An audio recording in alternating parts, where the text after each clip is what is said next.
أولئك مأواهم جهنم ولا يجدون عنها محيصا والذين آمنوا وعملوا الصالحات سندخلهم جنات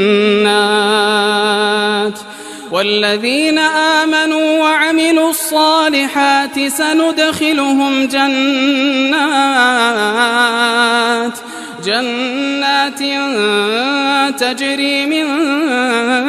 تحتها الأنهار خالدين فيها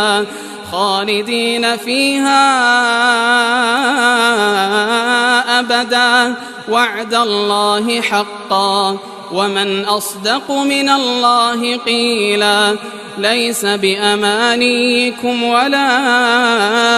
أماني أهل الكتاب من يعمل سوءا يجز به ولا يجد له من دون الله وليا ولا نصيرا ومن يعمل من الصالحات من ذكر أو أنثى وهو مؤمن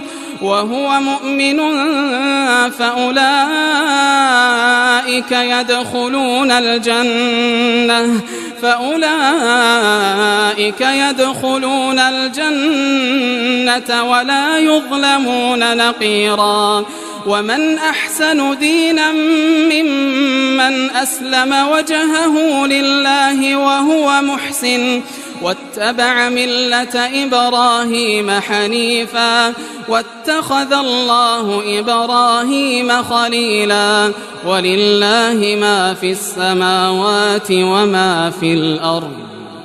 وكان الله بكل شيء محيطا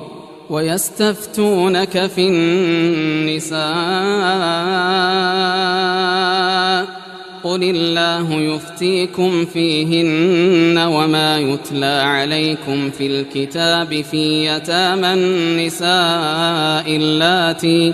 اللاتي لا تؤتونهن ما كتب لهن وترغبون أن تنكحوهن والمستضعفين من الولدان وأن تقوموا لليتامى بالقسط وما تفعلوا من خير فإن الله كان به عليما وإن امرأة خافت من بعلها نشوزا أو إعراضا فلا جناح عليهما أن يصلحا بينهما صلحا والصلح خير وأحضرت الأنفس الشح وإن تحسنوا وتتقوا فإن الله كان بما تعملون خبيرا ولن تستطيعوا